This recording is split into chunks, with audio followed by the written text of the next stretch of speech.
আজি কাৰ্বি আংলং জিলা সাহিত্য সভাৰ উদ্যোগত আৰু বোকাজান স্বৰ্ণ শাখা সাহিত্য সভাৰ সহযোগত বোকাজান উচ্চতৰ মাধ্যমিক বিদ্যালয়ত দিনজোৰা কাৰ্যসূচীৰে অনুষ্ঠিত কৰা হয় সাহিত্য সভাৰ আকাশ ৰামধেনু আৰু কুহি অনুষ্ঠান।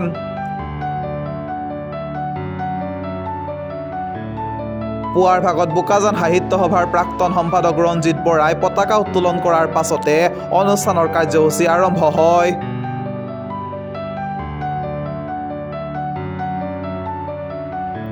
পৰৱৰ্তী সময়ত বোকাজান সাহিত্য সভাৰ সভাপতি সূৰ্যকান্ত শইকীয়াৰ সভাপতিত্বত অনুষ্ঠিত হয় আকাশ কুহি আৰু ৰামধেনু অনুষ্ঠান।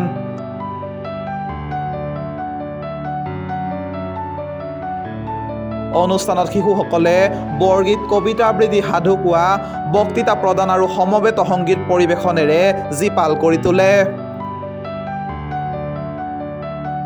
ইয়াৰ উপৰি অনুষ্ঠানত কেইবাগৰাকী লোকে কবিতা আৰু গল্প পাঠেৰে অনুষ্ঠানৰ সৌষ্ঠৱ বৃদ্ধি কৰি তোলে।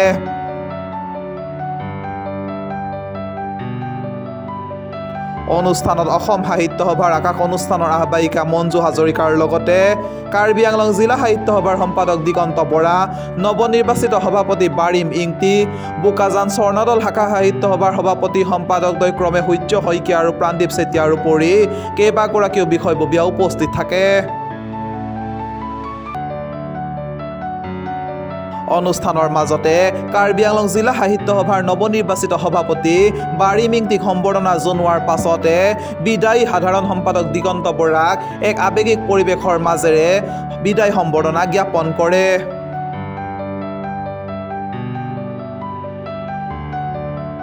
জিলা সাহিত্য সভাৰ উদ্যোগত বোকাজান স্বৰ্ণ শাখা সাহিত্য সভাৰ সহযোগত আমি কুহি, ৰামধেনু আৰু আকাশ অনুষ্ঠানটি অনুষ্ঠিত কৰিছোঁ। ইয়াত কাৰ্বি আংলং জিলাৰ বিভিন্ন শাখাৰ পৰা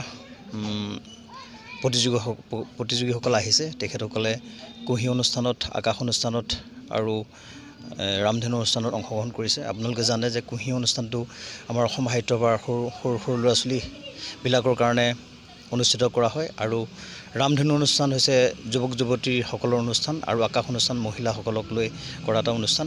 আজি এই অনুষ্ঠানত আমি এটাই ভাল লাগিছে যে আমাৰ বিভিন্ন প্ৰতিযোগীসকলে আহি ইয়াত গীত মাতৰ পৰা বিভিন্ন ধৰণে গীত মাত, কবিতা বিভিন্ন অনুষ্ঠান পৰিৱেশন কৰিছে। গতিকে আমি কাৰ্বি আংলং জিলা সাহিত্য সভাৰ ফালৰ পৰা তেখেতসকলক আমি আন্তৰিক ধন্যবাদ জনাইছোঁ।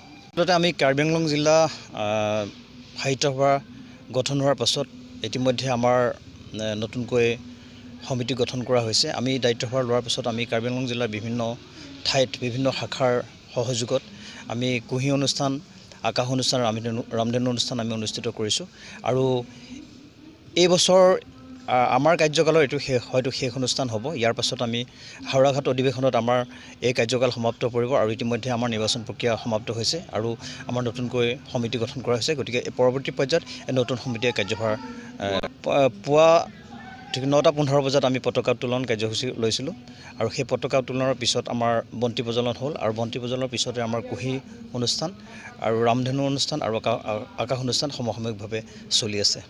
প্ৰথমবাৰৰ বাবে বোকাজান স্বৰ্ণ শাখাত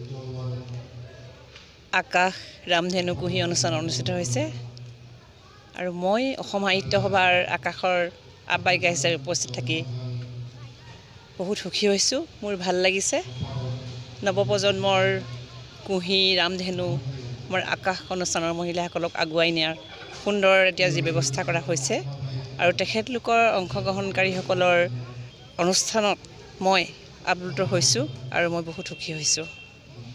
অসম সাহিত্য সভাই কুহি শিশুসকলক, ৰামধেনু যুৱসকলক আৰু 35 বছৰৰ ওপৰৰ ঊৰ্ধৰ মহিলাসকলক আগবঢ়াই নিবৰ কাৰণে আমাৰ এখন অসম সাহিত্যবাদ মঞ্চ আছে। কুহি অনুষ্ঠান আছে, ৰামধেনু অনুষ্ঠান আছে আৰু আকাশ মহিলাসকলৰ আকাশ অনুষ্ঠান আছে। বাৰ্ষিক আৰু দ্বিবাৰ্ষিক অধিৱেশনত তেওঁলোকক তাত অংশগ্ৰহণ কৰিবলৈ নিমন্ত্ৰণ জনাই, যিহেতু জিলা আৰু শাখাৰ পৰা ওলাই যাব লাগিব জিলালৈ, তেওঁলোকে আগবাঢ়ি যাব লাগিব। তাৰপিছত জিলাৰ পৰা তেওঁলোকে কেন্দ্ৰত অংশগ্ৰহণ কৰিবলৈ সুবিধা পায়।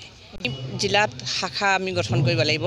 পিছপৰা ঠাইবিলাকলৈ আমি ভিতৰুৱা গাঁওবিলাকতো আমি সাহিত্য সভাৰ শাখা গঠন কৰিব লাগিব আৰু তেওঁলোকক আমি উলিয়াই আনিব লাগিব। সেই শাখাৰ দ্বাৰাই তেওঁলোকে জিলালৈ আহিব পাৰিব।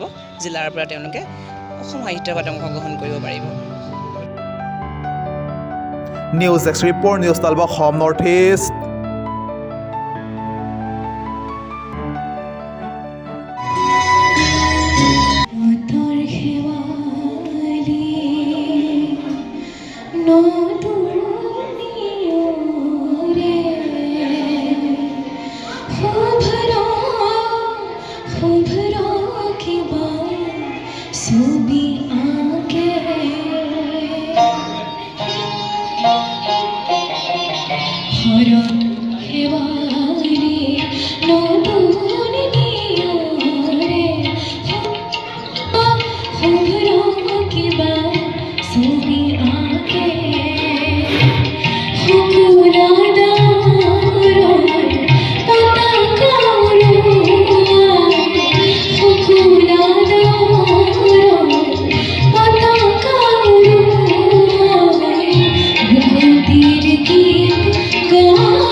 নিউজ 12 অসম নৰ্থ ইষ্ট যাত্ৰা আমাৰ অবিৰত সংকল্প অপ্ৰতিৰোধ্য